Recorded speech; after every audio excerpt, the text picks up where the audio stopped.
If I close my eyes, I can still feel the bass thrumming through the floor, the vibrations crawling up my legs, syncing with the pounding of my heart.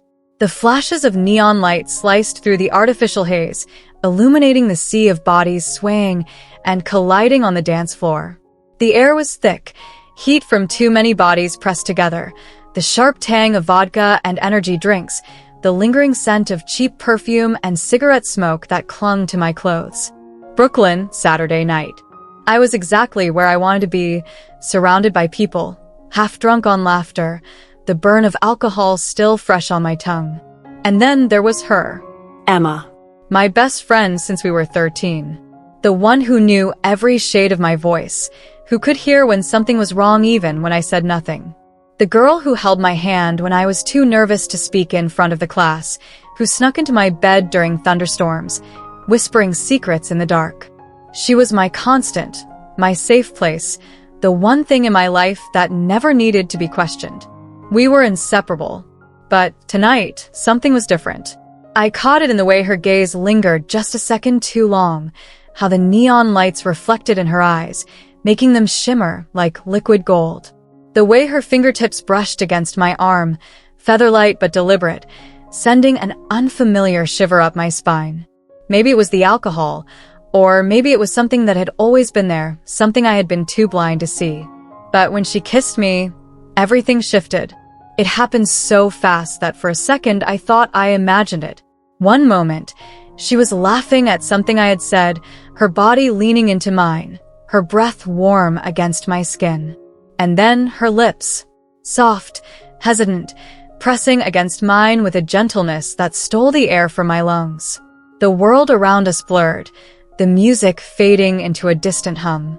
The taste of vodka and something sweet lingered on her lips, mixing with the scent of her perfume, vanilla and jasmine, familiar yet suddenly intoxicating. My heart slammed against my ribs, a frantic, uneven rhythm. And then, just as quickly as it happened, she pulled away.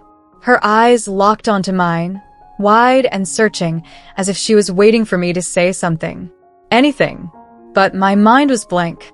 The party raged on around us, oblivious to the seismic shift that had just taken place. People laughed, drinks spilled, the DJ called for another round of shots. But in that moment, none of it mattered. It was just us. And I had no idea what to do next. The walk home was a blur. The city, usually alive with honking cabs and drunken laughter spilling from late-night bars, felt eerily quiet. Brooklyn had never seemed so vast, so empty. I could hear my own breath, sharp and uneven, as I tried to keep my thoughts from spiraling. Emma walked beside me, her steps slower than usual, her hands stuffed deep into the pockets of her oversized hoodie. She hadn't spoken since we left the party. Neither had I. The silence between us was thick, suffocating, like a fog we couldn't navigate through. I wanted to say something, anything, but every possible sentence felt inadequate. The kiss. God, the kiss. It had felt like an electric current surging through me, a spark igniting something I hadn't even realized was there.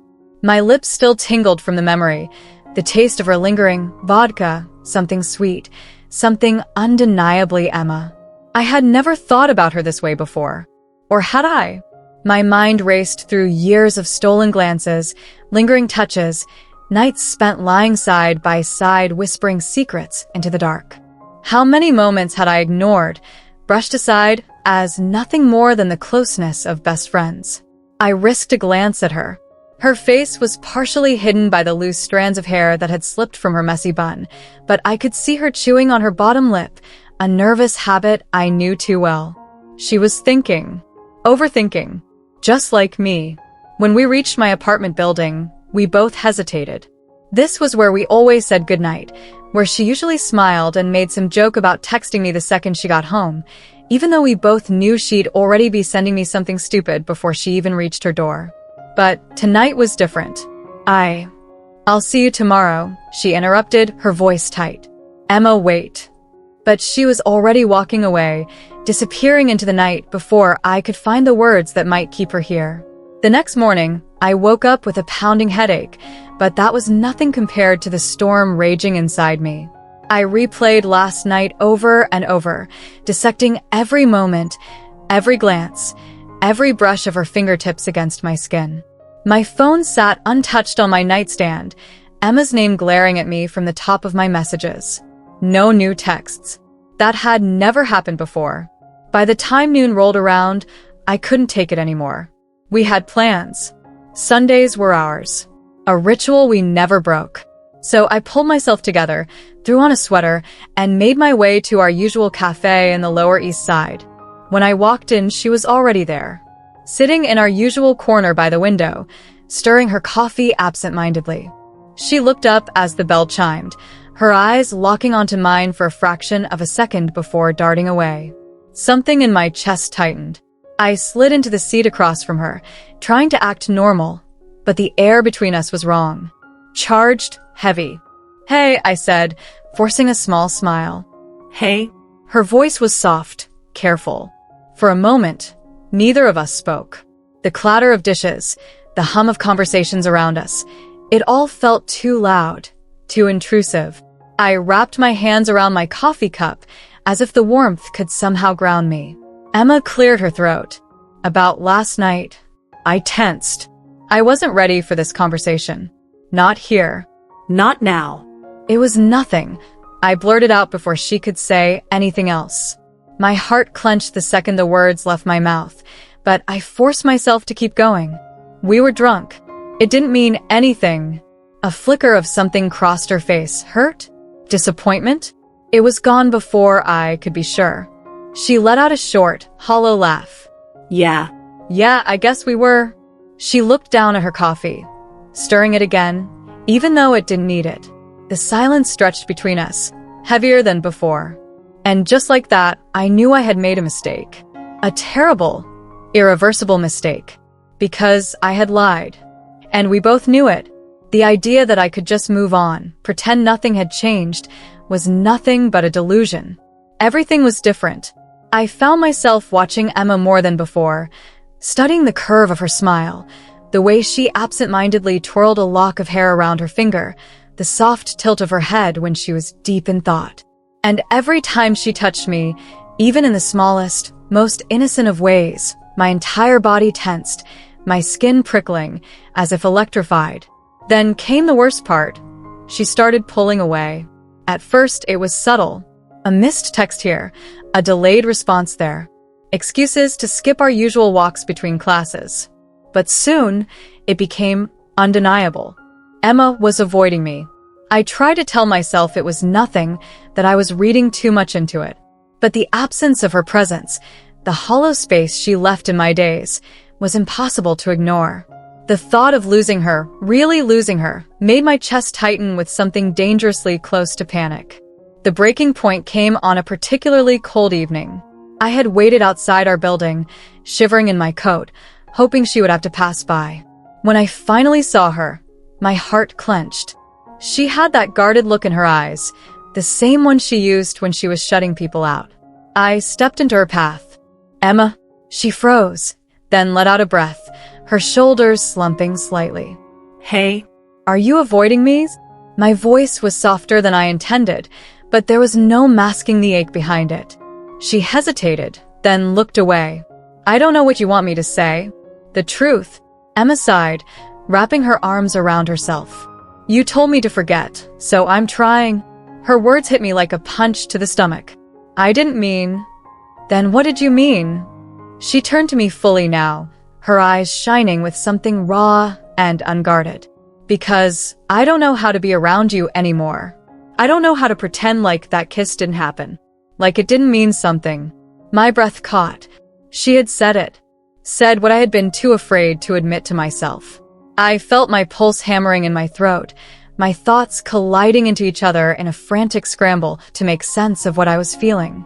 "Emma, I don't want to lose you." Her face softened for a fraction of a second before she shook her head. "Then tell me, what did that kiss mean to you?" I opened my mouth. Nothing came out. She waited, and in my silence, something inside her seemed to shut down. Her expression hardened, and she took a step back. "That's what I thought." The words stung more than I could have imagined. She turned and walked away, slipping into the building without looking back. I stood there, frozen, the cold seeping into my bones. My breath came in short, uneven gasps. My mind screamed at me to run after her, to say something, anything, but my body wouldn't move. I had never felt so helpless, so completely lost. And for the first time, I realized that maybe I had already lost her.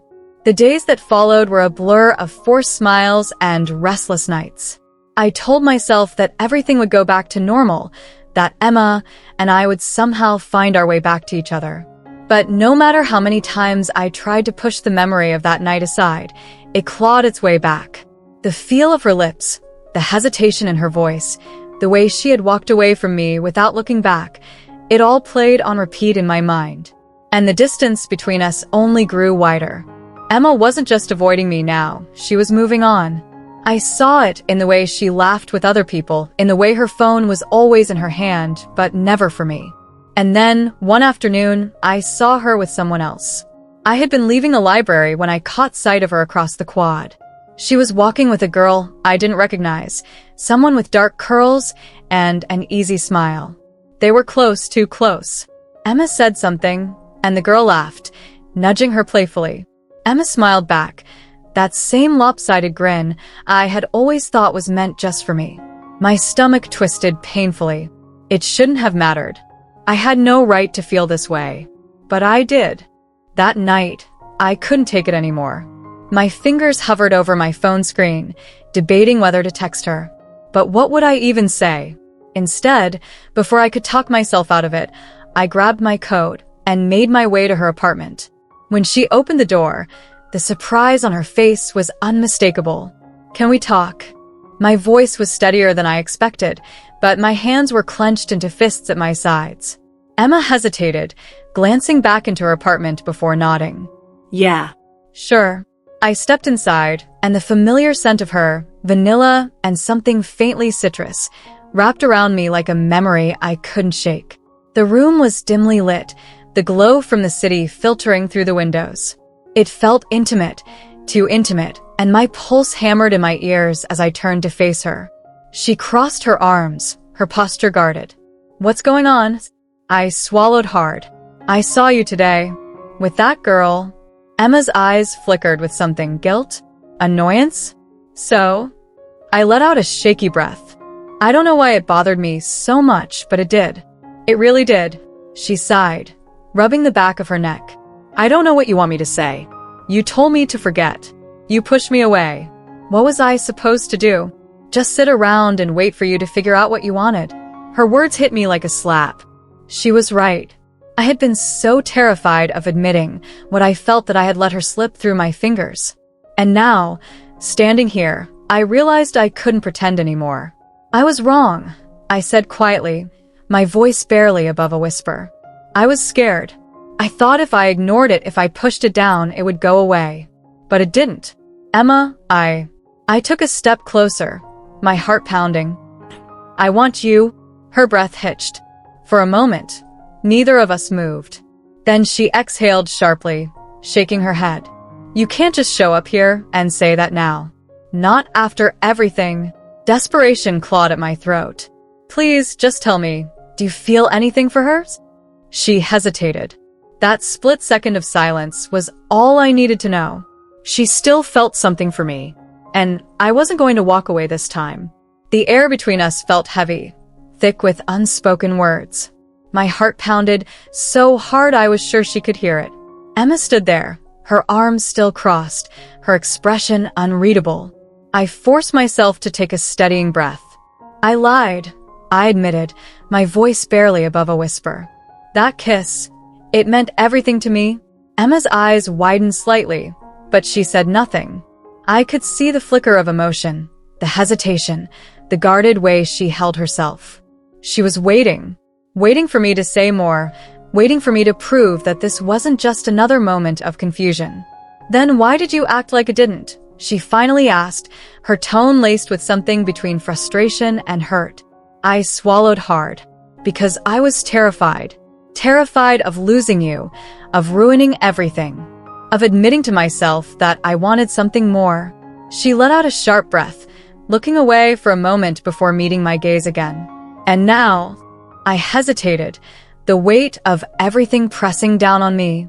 But then, I stepped closer. Now, I don't want to pretend anymore. Silence stretched between us. Her eyes searched mine, looking for something, certainty, maybe. Trust. I wasn't sure if I had earned it yet. She exhaled, her shoulders relaxing just slightly. You don't get to just say that and expect everything to be okay. I know, I said quickly. I know I messed up. But Emma, please. I can't stand the thought of not having you in my life. I don't care how long it takes. I just need you to know that this isn't something I can ignore anymore. She studied me for a long moment, her expression unreadable. Then, after what felt like an eternity, she spoke. You have no idea how long I waited for you to say that. Hope flickered inside me, fragile but burning bright. And now that I have, Emma let out a small, tired laugh. Now. I don't know. I want to believe you. I want to believe this isn't just another moment where you'll push me away again. I shook my head fiercely. I won't. I swear I won't. She still looked unsure, but something in her gaze had softened. Then prove it. I nodded, determination settling deep inside me. I wasn't going to lose her again. Not this time. The tension between us shifted in an instant. Emma studied me, her eyes dark and searching, as if she was trying to read between the lines of my words, trying to decide if this moment was real. Are you sure? She asked, her voice barely above a whisper. I didn't answer. Instead, I closed the space between us and kissed her. This time, there was no hesitation, no fear. Only the overwhelming need to feel her, to let her know without words that I meant everything I had said. Her lips met mine with the same urgency, a soft gasp escaping as her fingers tangled into my hair, pulling me closer. My heart pounded as her warmth pressed against me, as if this was what I had been missing all along. I poured everything into that kiss, every unsaid word, every regret, every unspoken desire I had buried for so long. Emma responded with just as much intensity, as if she had been holding back just as much as I had. But then, just as suddenly as it began, she pulled away. Her eyes were clouded, conflicted. I could see the turmoil playing out across her face, the way her lips parted as if she wanted to say something but couldn't find the words. I wanted this, she whispered. I wanted this for so long. But a cold dread settled in my stomach. But what? She took a step back, biting her lip. I wanted you to say this before. I waited, I hoped, but you weren't ready. And now things are different. My breath caught in my throat. Emma, what are you saying? She hesitated, looking down, as if she couldn't meet my gaze. Then, finally, she spoke the words that made my world tilt. I'm seeing someone. The room felt smaller, the air suddenly too thick. I could barely process what she had just said. My mind scrambled for some way to make sense of it, to find a way to undo it. What? The word came out weak, barely more than a breath. Emma looked at me then, her eyes filled with something I couldn't quite place. Regret? Pain? I didn't plan for this. I didn't think you'd ever. I took a step back, my chest tightening. So this is it? After everything we just said? She ran a hand through her hair, exhaling shakily. I don't know. I don't know what to do. Silence stretched between us, heavy and suffocating. Every fiber of me wanted to reach for her, to tell her that this wasn't over, that I wouldn't let it be over. But I also knew that whatever came next, it wouldn't be simple. And for the first time, I wasn't sure if love would be enough. The pain hit me like a wave, unexpected and relentless. I had finally come to terms with what I felt, but maybe it was too late. Emma stood before me, torn between emotions, her arms crossed tightly over her chest, as if she was trying to hold herself together. But what if? I started, my voice barely above a whisper, but Emma shook her head before I could finish. I need time to figure this out, she said softly. And maybe you do too. Her words cut deep, but there was no anger in them, no finality, just honesty. And that, more than anything, made it hurt even more. I had spent so much time running from this, afraid of what it might mean. And now that I was finally ready to face it, she was the one who needed space. I nodded, swallowing down the ache rising in my throat. Okay. Emma exhaled, and for a brief moment, I thought she might reach for me. But she didn't. Instead, she gave me a small, almost sad smile. I don't want to lose you. Then don't, I said, my voice breaking slightly. I'm still here. She looked at me then, really looked at me, as if trying to memorize every detail. And maybe I was doing the same. Finally, she stepped back, her fingers gripping the edge of the door. We'll figure this out. I wanted to believe her. I wanted to hold on to those words like a lifeline. But as I turned and walked out of her apartment, a hollowness settled in my chest. The night air was sharp against my skin as I stepped onto the sidewalk, the sounds of the city a distant hum in the background.